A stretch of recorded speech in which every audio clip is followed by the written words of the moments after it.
Hello, folks. Welcome in. We're just going to give it a minute or so and let folks into the Zoom before we get started. I know people are very prompt about Zooms these days.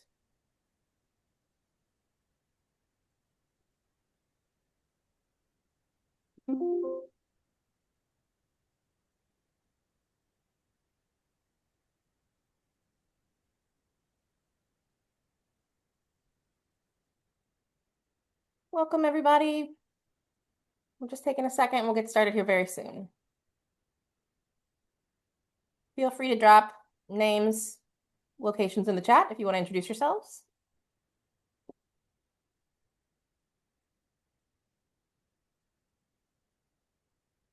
Welcome to How to Get Published, What Editors Want You to Know, the first webinar in a three-part series on public history publishing, hosted by NCPH's Professional Development Committee. My name is Megan Hillman. I'm the program manager at NCPH. I'm based in Indianapolis, Indiana.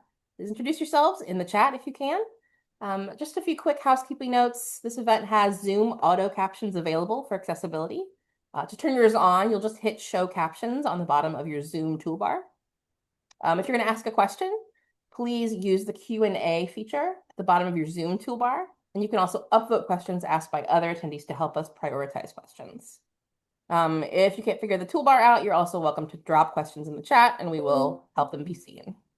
I'm very happy now to introduce Dr. Caitlyn Jones, a member of NCPH's Professional Development Committee. Caitlyn is a fellow in the American Conservation Experience's Mellon Humanities Postdoctoral Fellowship Program. She works in the fields of women's history, political history, and memory studies, and received both her PhD in history and MA in public history at the University of Houston. Caitlyn, please take it away. Thanks so much, Megan, and thank you all for being here this afternoon, early evening. We really appreciate it. I'm joined today by two editors who represent both academic journal and academic book publishing. And so we'll hear some short presentations from each of them about how their journals and presses operate, what they look for in a good submission, how to submit, and different ways to get your work published. And after each presentation, we will open up the floor for Q&A, and I'll give you a reminder on how to do that when we get there. So without further delay, I would like to introduce our panelists that are here today. Sarah H. Case is the editor of The Public Historian, the flagship journal in the field of public history, co-sponsored by UC Santa Barbara and the National Council on Public History. She is also a continuing lecturer in history at the University of California, Santa Barbara, teaching courses in public history and women's history. She earned an AB in history from Brown University, an MA in public history from UC Santa Barbara, and a PhD in history from UC Santa Barbara. We also have Suzzanne Kelley. She is the editor-in-chief for North Dakota State University Press. Since 2015, she administers all the activities of the press, and she is the founder and director of the Certificate in Publishing program. Her undergraduate degree in Applied Learning and Development is from the University of Texas at Austin, and she earned her master's degree in history at the University of Central Oklahoma, and then she earned her PhD in history at NDSU, where she was the editorial fellow. Suzzanne has worked in publishing since 2002, first with scholarly journals, and then since 2009, she has shepherded nearly 200 books through production, first with New Rivers Press and now NDSU Press. So thank you so much for being here, both of you. We will go ahead and start with Sarah, and she will talk a little bit about the public historian. So I will go ahead and share her slides.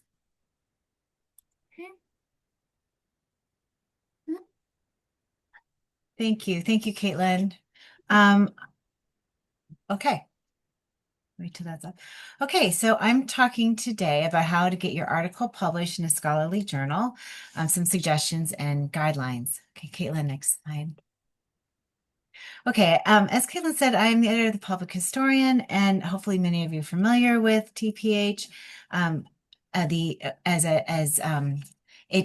It was founded here at UC Santa Barbara in 1978, and on the left is our first issue from 1978, and on the right, our most recent issue. We continue to publish a print journal quarterly, and as well as have online access through UC Press. Okay, next slide, please. Okay, so submission process for scholarly articles. So first click, please.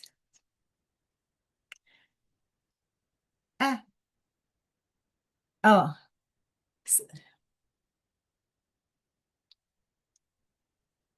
sorry. On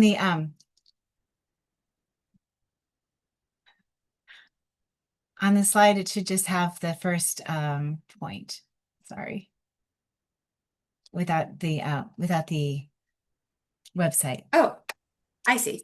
Sorry. Okay. So That's my bad. My bad, sorry.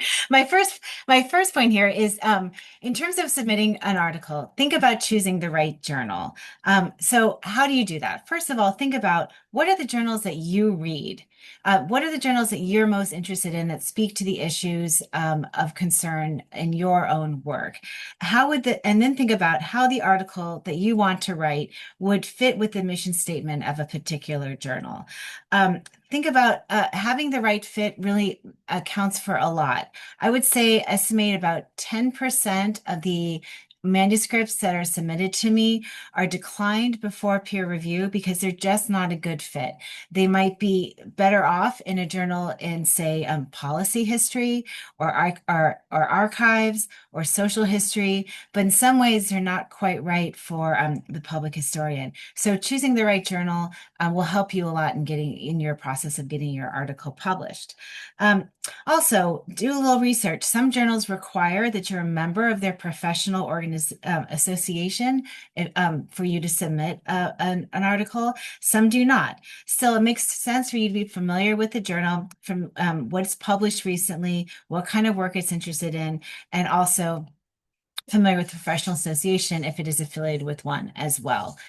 Also, it's important to know that most journals require that you submit a manuscript only to one journal at a time. It is considered unethical to submit to several at a time and just see which one might pick your article up. So one at a time. Once a journal has declined your article, if it does, you're free to submit it somewhere else, but it needs to be submitted only to one at a time. Next click, please, Caitlyn.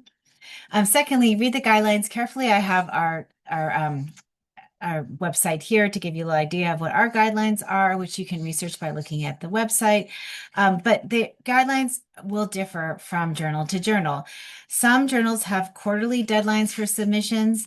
Some require that submissions fit with specific calls for papers only. Some are open to submissions at any time. So be sure you're researching and find out what the requirements are for the specific journal that you're interested in submitting to.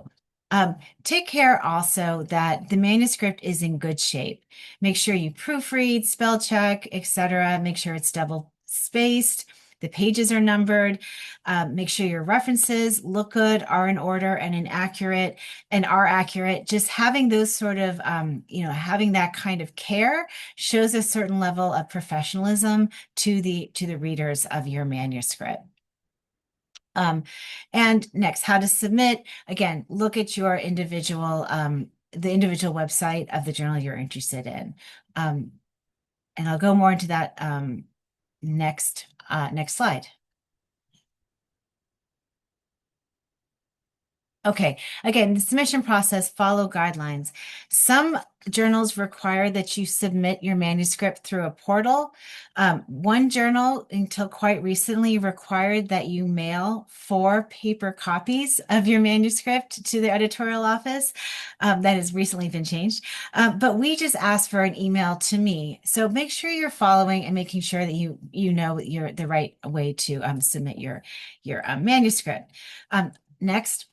We do ask to have to have an abstract included with your manuscript, about 100 words. And a strong abstract really does matter.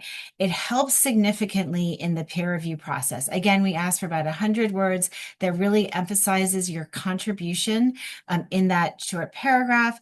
And we use it in our letters that we send to potential peer reviewers. So a strong, convincing, compelling abstract will get the attention of potential peer reviewers much better than a weak or general or hastily written abstract. So submitting a strong abstract with your manuscript is helpful. Next click, please. Peer review process. Once you receive manuscripts, I review them in-house to determine if we will send them to peer review or not. And as I said, there are about 10% that we just see as not a good fit for us for whatever reason. If I decide that it is something that we might be interested in peer reviewing, I send the manuscripts and around to our editorial board, who helped suggest peer reviewers for the individual manuscript. I take board suggestions. I also look at our database of former authors, former reviewers, people who've attended the annual meeting, people who have some expertise in the area. Our database now has about 2,000 names of people who have had some kind of affiliation with NCPH or with the journal. And I work on the process of obtaining 3 or 4 peer reviewers per manuscript. I ask reviewers to send me back a review within a month, but it can take a while to both get 3 yeses or 4 yeses, depending on the manuscript. And it can take a while for people to maybe miss their deadline, put it that way. So expect the peer review process to take longer than you hope. It often takes up to 6 months, so it will take a long time to go through the peer review process. Once an editor receives 3 or 4 peer reviews, then informed by their reviews and by their own reading of the manuscript, the editor will make a decision on the manuscript. Okay, next, Caitlyn, please. Okay, sorry, you can go ahead a couple, 3 or 4. Okay, okay, so at this point, after the peer reviews are in, the editor usually makes 3 decisions: either accept with minor revision, revise and resubmit, or decline. And revise and resubmit is the largest category, the most common category. It's important here to note that revise and resubmit is an encouragement to revise and rework and resubmit the article, not a rejection. Although a piece might require extensive work before revision, it's meant to be encouraging. And at this point, I find a lot of first-time authors, a lot of non-academic writers sort of fall off and kind of let the process kind of get away from them and sort of not get around to making the time or have the focus to revise. But I want to emphasize that this really is an opportunity rather than a decline at this point. Next little click, please. Non-decline. Next, please. Okay, thank you. Well, I'll just stay there. So when I receive peer reviews, before I send them back to the author, I make sure I take out any identifying information in the reviews. I put them together in one document. I label them as reviewer ABC, and so that they're anonymous as possible. And I send this along with a cover letter to the author. Now, sometimes our peer reviewers disagree. Sometimes they contradict each other, and sometimes and when this happens, the editor should address this in the cover letter.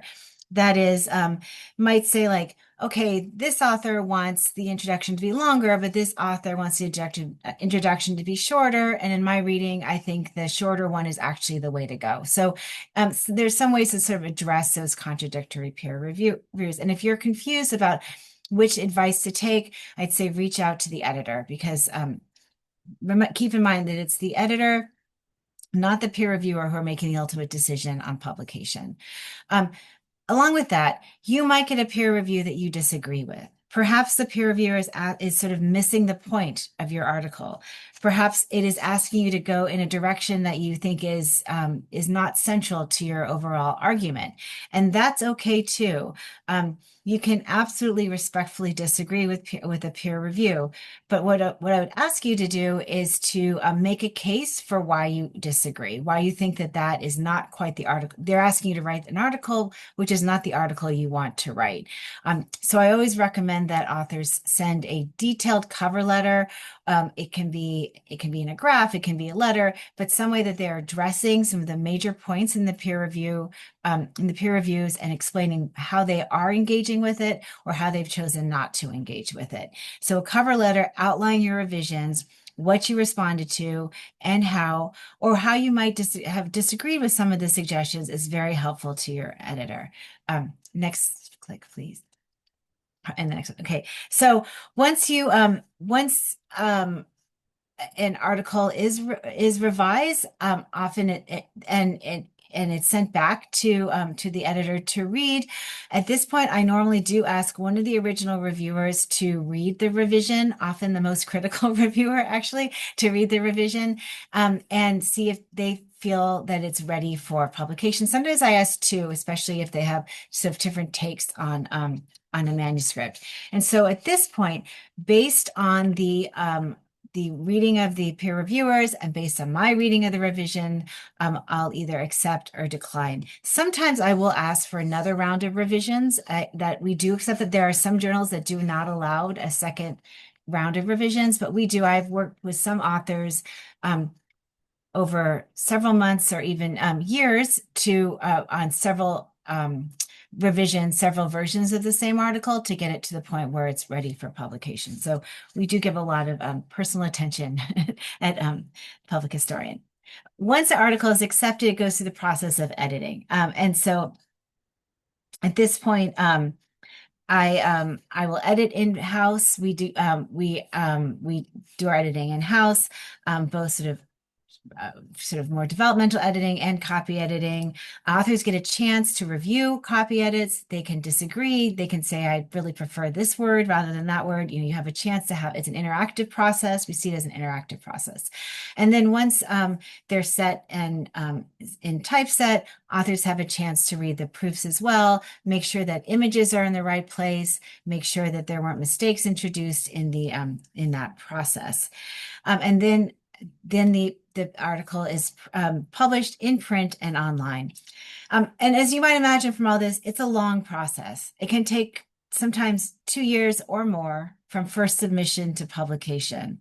But this process is an indication of the serious work of reviewing, revision, rethinking, rewriting, and it's gone through this rigorous process of peer review, and it will make a lasting contribution to the field. So the long process does have a payoff, but it's not the same as having a sort of a more quick turnaround. Next slide, please, Caitlyn. Okay, just briefly, the kind of articles that we're interested in at TPH, research articles, which sounds like are based on our more traditional research-based articles that have some kind of public history methodology, public history theme. Second, the most kind of maybe most public history specific are reports from the field, which authors engage in write about projects that they took part in and think about them critically, both about what worked and what didn't work. We're always interested in learning from failure as well as learning from success. But they talk quite frankly about funding, about the complications of maybe working with communities, with sort of the time constraints, with other issues that face people who are working in public history projects. And we sort of think of them as establishing best practices. There's sort of a conversation about best practices in public history. Thirdly, we are experimenting with personal essays. This is taking a personal essay and relating it to larger public history themes. We're sort of beginning to experiment with this kind of format as well.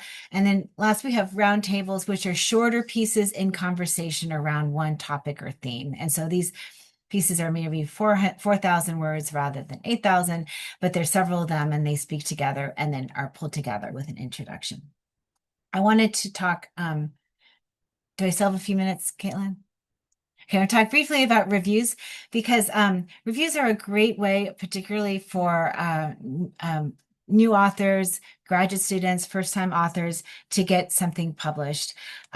So we have a pretty robust review section that has actually just flip around to the next slide. We'll just go to the next slide. Thank you. Okay, so we review books, of course, books that are engaged in discussions, conversations in public history that emphasize the practice, methodology of public history. And we emphasize to reviewers that we really want them to think about how this particular book speaks to our audience, to our readers. We also review films and documentaries, not just films that are set in the past, but have something to say about history, something to say about interpretation, something that that work as interpretive documents. And again, documentaries as well. We review museums, exhibitions, historic sites, and we're in the last few years, we've also been reviewing podcasts, sometimes digital reviews of websites, tours, even a YouTube video, and even a Disney ride. Maybe some of you saw that our review of Tiana's adventure in the new Disneyland. We ask, next slide, please. One thing I want to emphasize is a couple that in our reviews, we're asking for a scholarly review, not a news review. That is, our reviews serve a different purpose than a review, say, in the New York Times. We are not trying to just get people to know about a review and maybe know about an exhibit or a film and maybe go see it. We're trying to reflect on best practices in the field and think about how a particular exhibition, film, museum engages in these kinds of best practices or fails to. And so we often will publish reviews of exhibitions that have closed because we're still in conversation with what worked and what didn't work or what could have been improved in that particular exhibition. Next, please. Again, we want to think about engaging in thinking about how thinking about how a book, a historic site, film speaks to public history and speaks to these themes. Next, Caitlyn, please. We need, of course, our review needs to have some summary as well as some evaluation. That's a balance.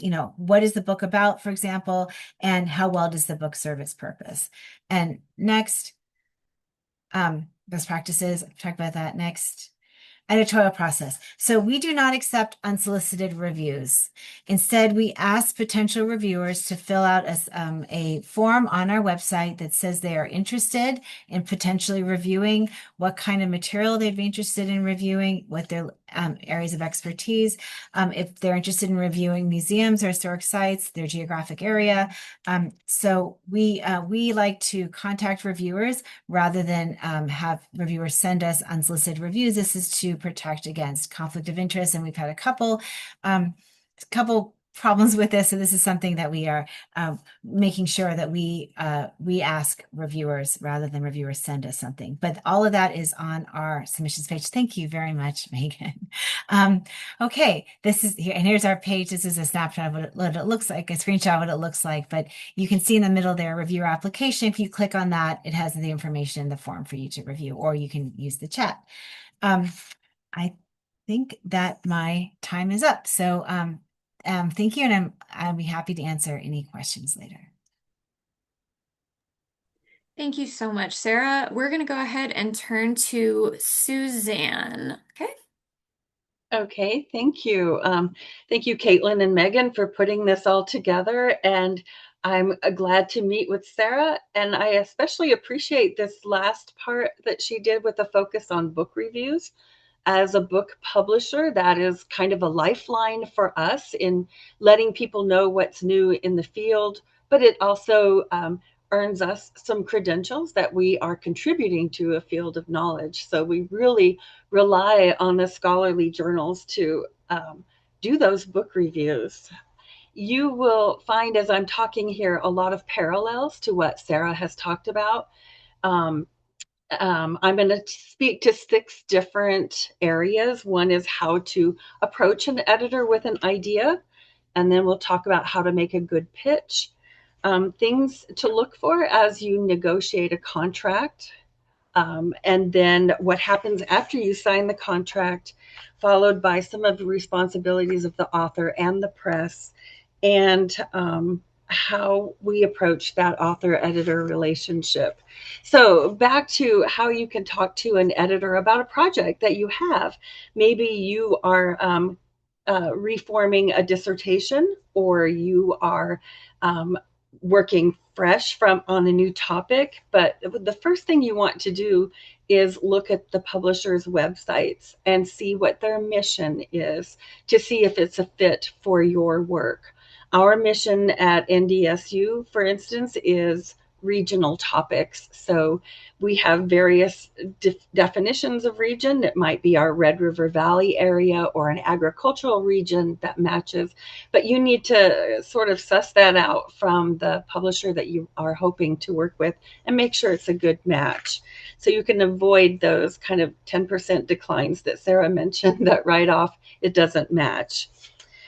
So check out the website. And then I also suggest that if you're wanting to talk directly with an editor, that you email rather than make a phone call.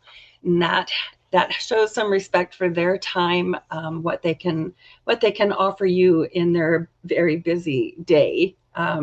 So approach them with an email, but also if you're attending a conference and a publisher has set up an exhibit hall, stop and talk to them. Let them know what you're working on, and start planting that seed that you've got a project that might be a good match for them. Also, when you're making that kind of visit, carry a business card with you and leave it with them. And then they just have that little, they probably have collected a whole bunch during the conference, but it has that connection to help with planting that seed that you want to convey to them, that you've got a project for them.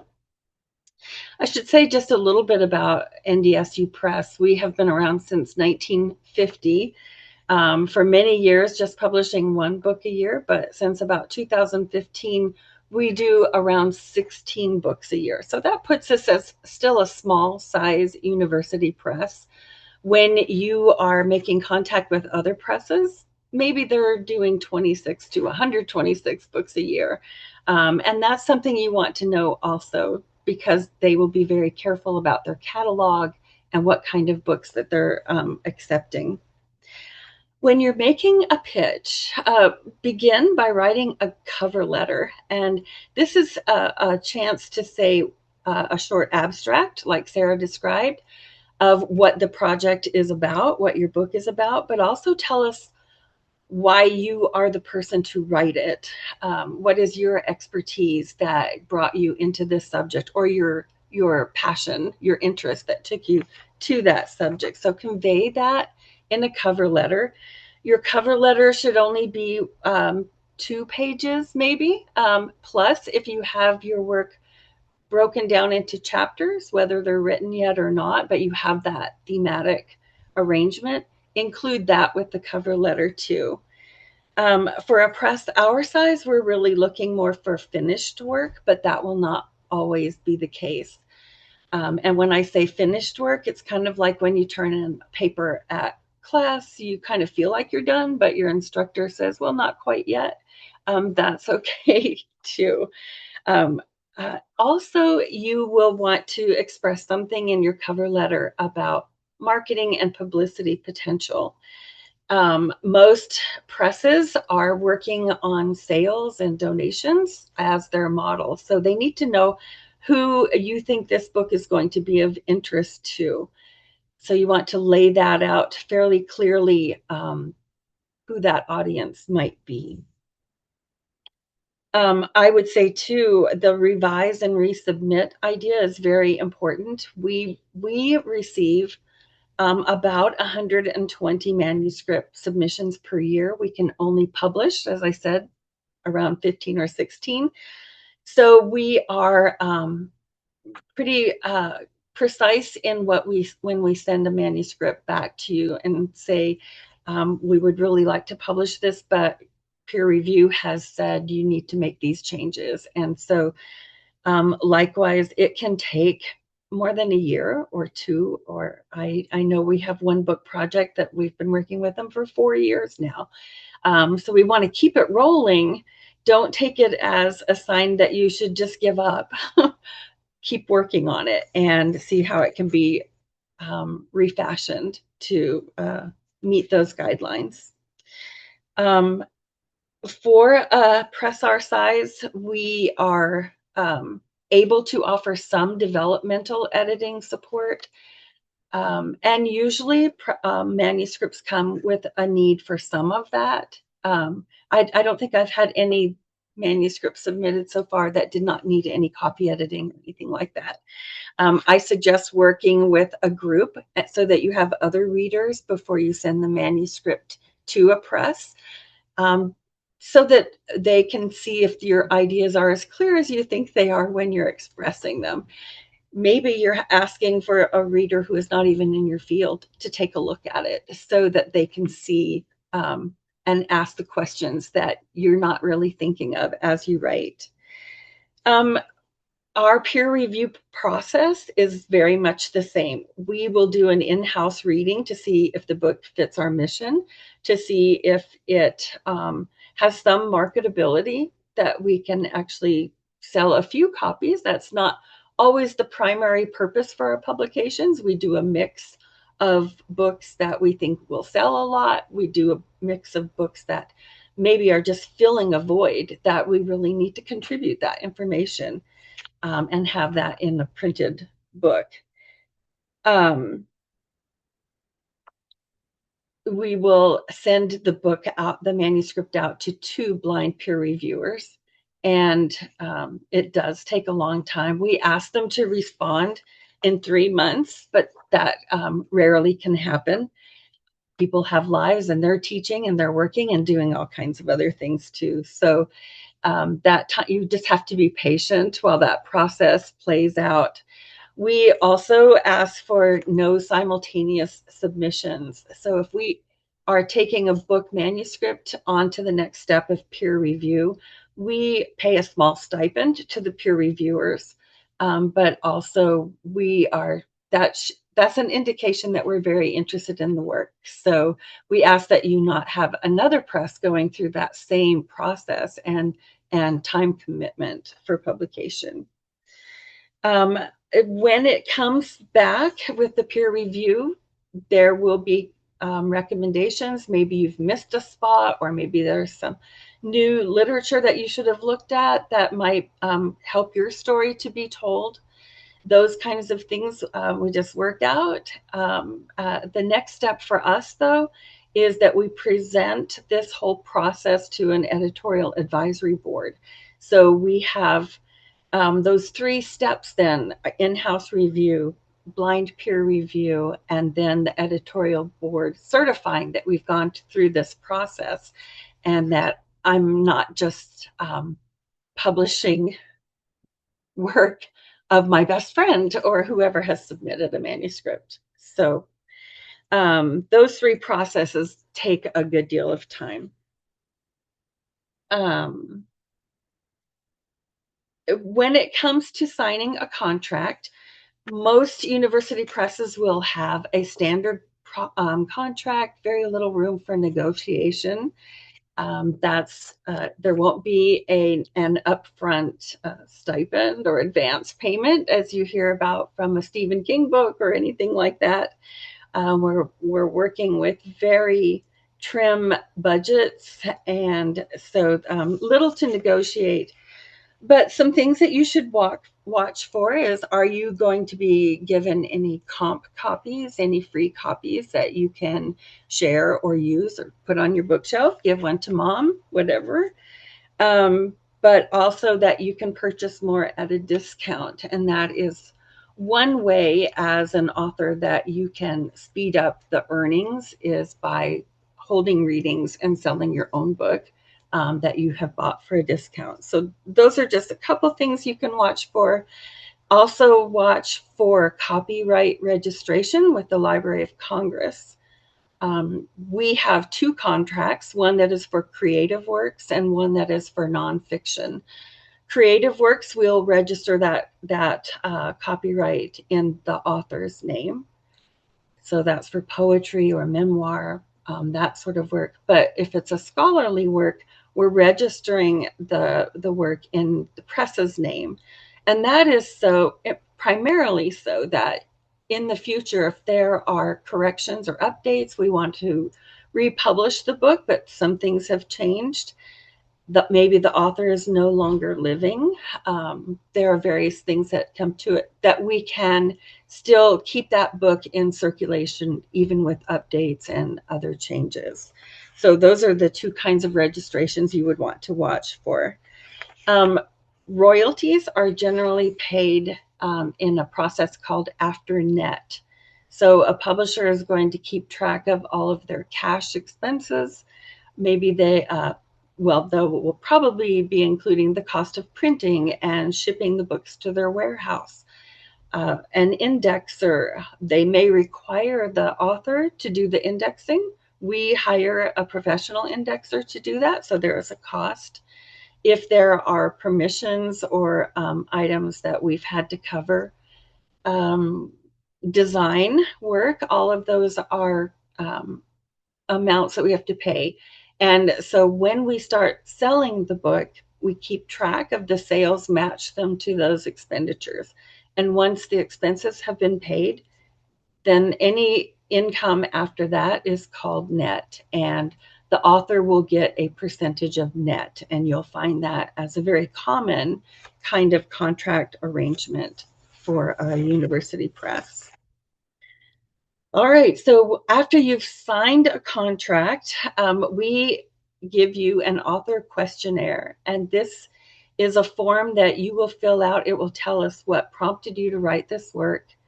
It will, we'll ask you, where did you go to high school? Where did you, have you worked over the years?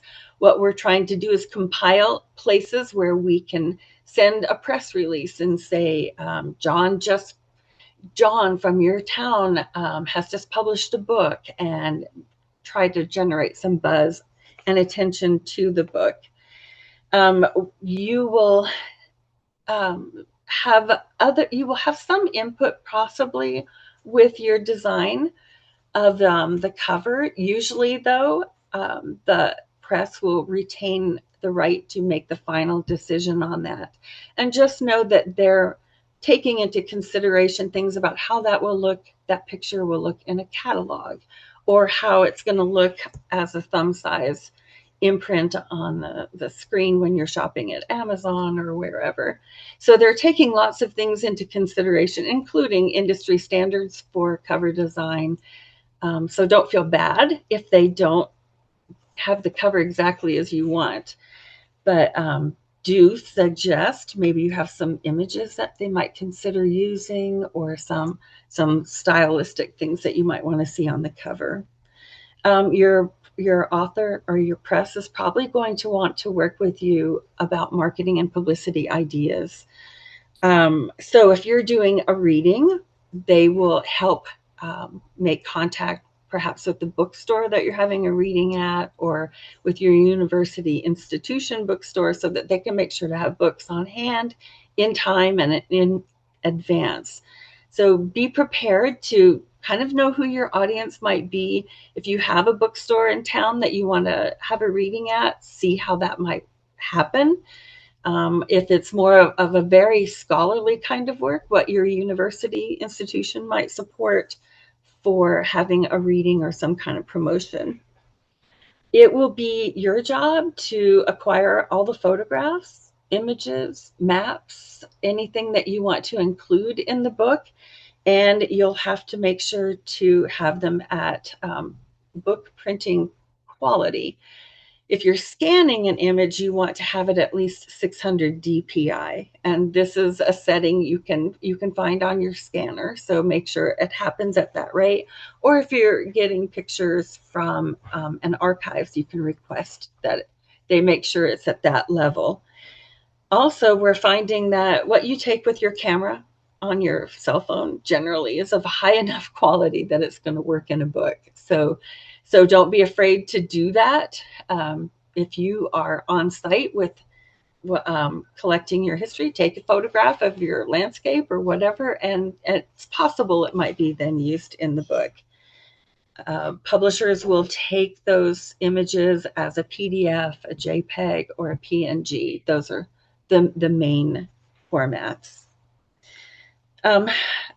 and this happens kind of rarely, but if you are signed on with a press and your location changes, keep them apprised of where you are, even if it's 10 years down the road. Send them your new address. If you're wanting to get royalty payments or do any updates, they need to know how to contact you. Some responsibilities that are yours versus the press's. If you have those images, you are the one who needs to obtain the permissions for them. Sometimes there's a cost for that, so you just need to be aware that that may happen. Meet all the deadlines. That's a key essential element to what we do. There are so many people depending upon a work being received on time. When we do the copy editing, then it's going to a designer, going to an indexer, going to the printer. Everybody has those dates set far ahead. So you want to be real conscientious about it. And I recommend that whatever you submit be in a Word document. And if you have the chance, become familiar with the feature track changes. A lot of editors now will send you your work back with track changes showing how they've copy edited the work, and maybe they have questions for you to answer within the work too.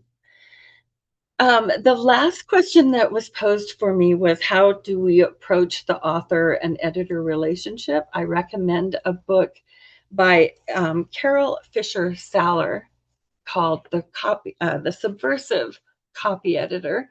She was a longtime editor with Chicago Manual Style, and she just gives a really great overview of what the perspective is from the copy editor's obligations and responsibilities, but also how that works with the author. So it's just something you can read real quickly, but I do recommend that you kind of go into that so you can see what everybody's expectations are. We know that if we're going to sell a book, the author has to like what we've produced. So we worked very much in tandem, step by step through all the processes, and it's kind of a marriage. It goes on for a long time, and I am still working with authors who were published by our press long before I came to work here. So it will continue on and on. I think if you can pull up that first website, we'll just take a quick walk through about looking at our website for NDSU Press, and I'll just show you a little bit about the steps you can take. So our landing page, what you're going to look for at any press site is what you see over in the left-hand column.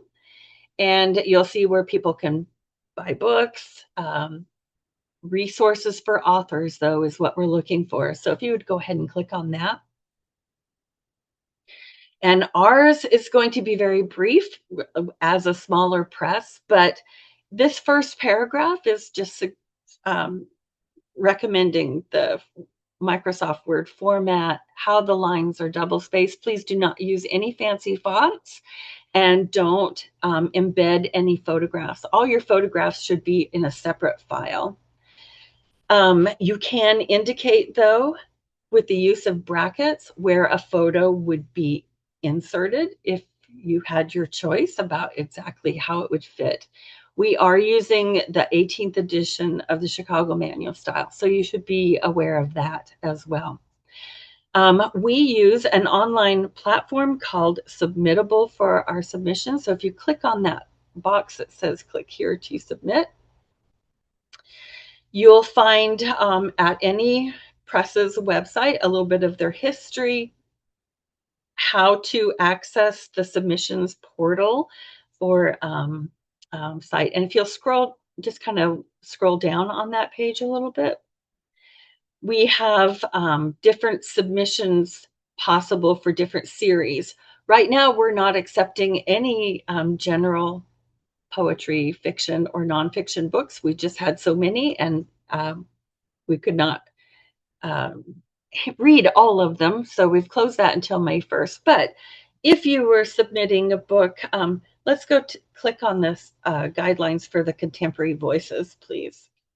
This is a series that we do, and so we're giving some instruction about who is eligible to submit to that and how they should do it. And if you click down just a little bit further, there should be, or I guess it's at the top, I'm sorry, submit there. So that's where you would pop in and actually load up your Microsoft Word file for your manuscript and your cover letter. And that's where I'll stop then and also take questions. Thank you both so much. As a reminder to everybody, you can go ahead and pop your questions in the Q&A feature down at the bottom of the screen if you have questions for our presenters. And we do have some. So someone submitted a question beforehand. They say, I have a book idea that's not in the same area in which I have done most of my work and research. I have started researching, writing, and presenting the topic to test it out, get more familiar with it, and feel out an audience. Is there anything else I should be aware of when working on a project separate from my professional track?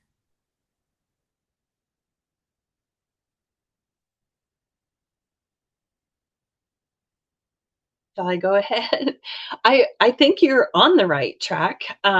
Testing it out, certainly, if someone comes to us with a project and we can see that, oh, this chapter subject was presented at a conference, the author got good feedback and was able to do some revision or to firm it up and make it better. We see those as pluses. As for working on a subject that's outside your normal field, great. I don't see there's a problem. You already know the skills and techniques for doing that kind of research and writing, and so it sounds to me like you're on the right track. I would agree that the only thing I thought was, so we already said, which was to maybe attend conferences in that area and see what other people are talking about. And maybe there's conversations that you could be more aware of in that particular field by, attending conferences and looking at other, looking at journals in the field, something to just get caught up on what the conversations are. But it does sound like you're doing things along those lines. It sounds perfect.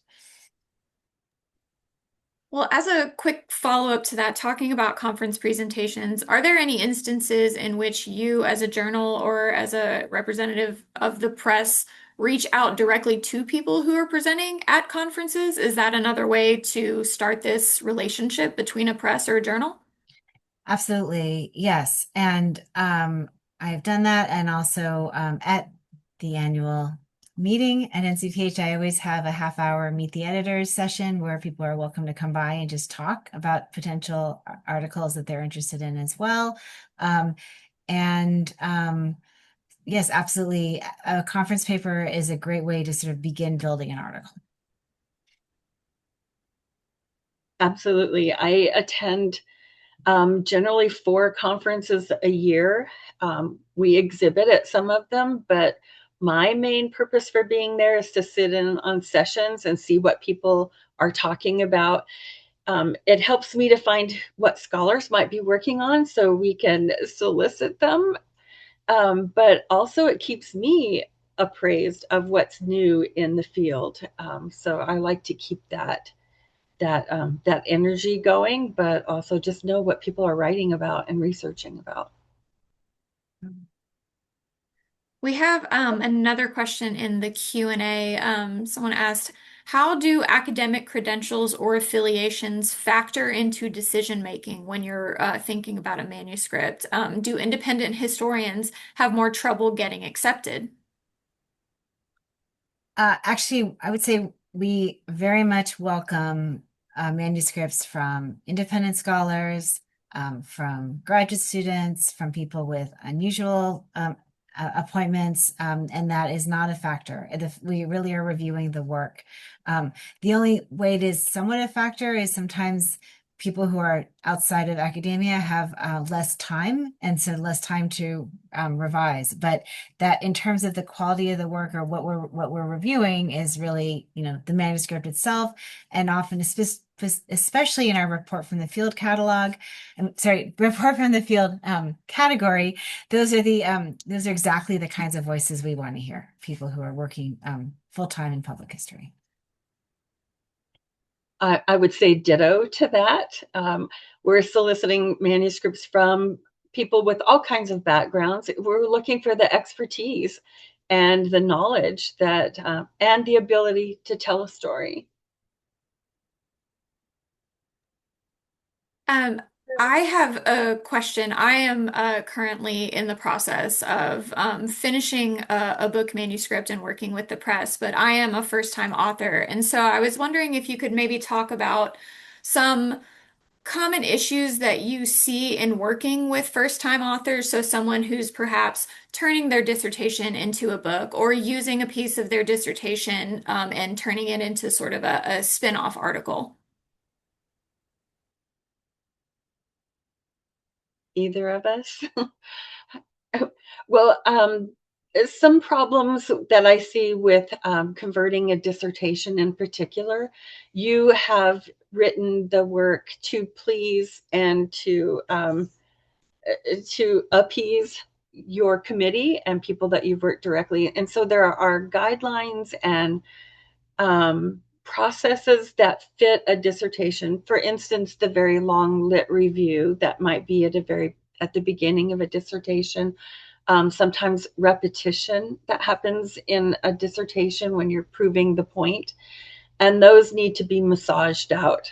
Yes, you need to have a good command of what the literature in your field is, but you're not necessarily conveying that information to a general reader. And most university presses will have that kind of audience. They have the scholarship that needs to be there, but they're also needing to appeal to a wider audience. So you want to just make the whole work overall not full of jargon, not full of the pieces that are required for a dissertation. You want to kind of massage that back into a readable story. Cliffhangers are good even at the end of the chapter. So, think about what you like to read and what you enjoy read and see about emulating that kind of process.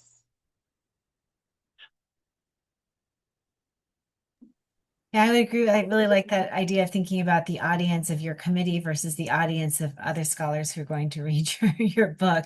And maybe I think sometimes by the time you get to the book stage and you've done some thinking revision, you kind of have a more confident voice maybe that should come through.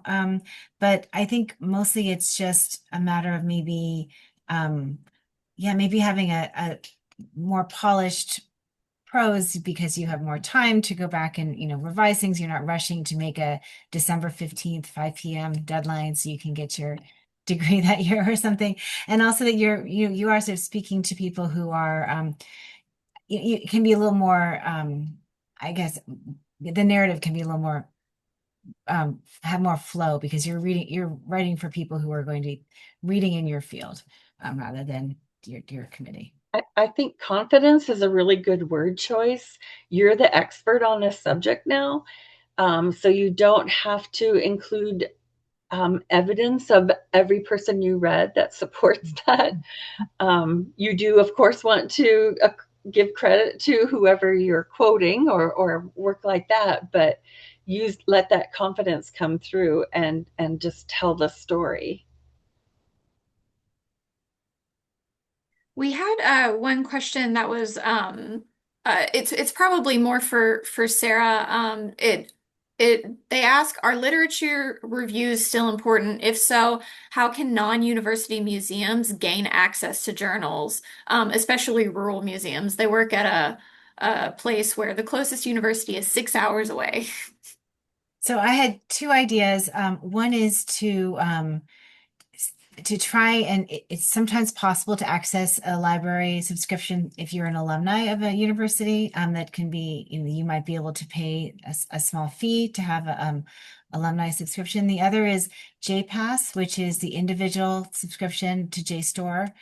It does cost about, I think I looked it up actually. It's $200 a year or $19.50 a month, but you get access to JSTOR. And so that way you can keep up on the reading. Again, it's a fee.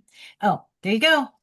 Thank you, Megan. You do get a discount if you're a NCPH member, but that is helpful again if you don't have a library to use. So that would be one of my suggestions. And is literature, I think you again, to echo Suzzanne, you, especially in an article, you don't have the room for a long literature review, but you want to show that you've read the current material by the way you're engaging in your argument. And you would want to cite recent literature in your footnotes, and show that you've engaged in it and how you're contributing to a conversation. Again, you should think about it as a conversation taking place around this topic, and so you would want to show that knowledge.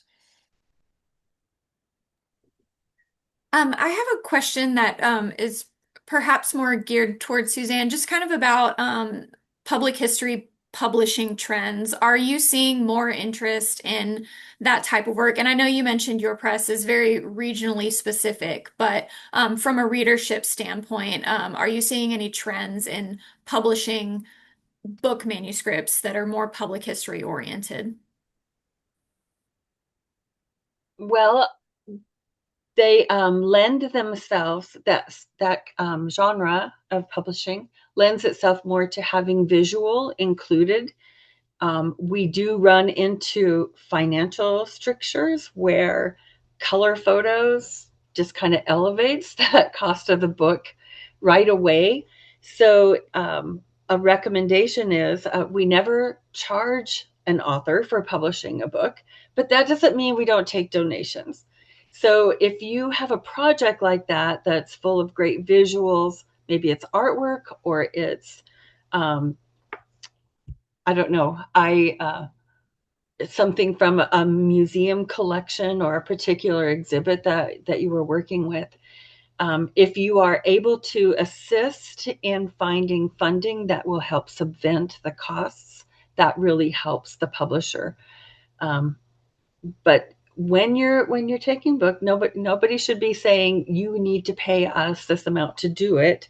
But together, if you can collaborate to find ways to fund through various supportive organizations or whatever, that is something that I see with this kind of book because it is so visual. I guess Sarah too, if there's anything to add. I know you focus specifically on public history, but maybe you've noticed some trends in subscribers or interest in the public historian. Um, would say one thing I've noticed in terms of submissions is we're getting more international submissions. We're getting more um, we've encouraged this, more people writing not just about their successes but about their challenges and even failed projects. We've been getting more. We continue to really maybe heavily focus on reports from the field. That continues to be a trend. And what what else? Those are some of the general things I've been seeing lately.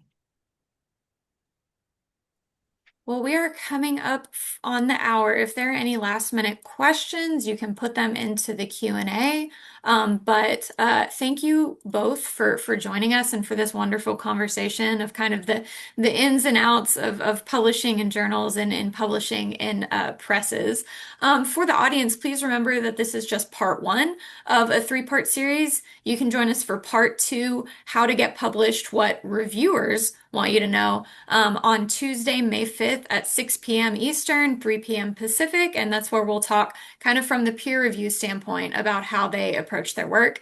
And then part three will be about publishing in non-academic media, so more public-facing media like newspapers, online journals, things like that. And that will be on Tuesday, June 2nd at 6 p.m. Eastern, 3 p.m.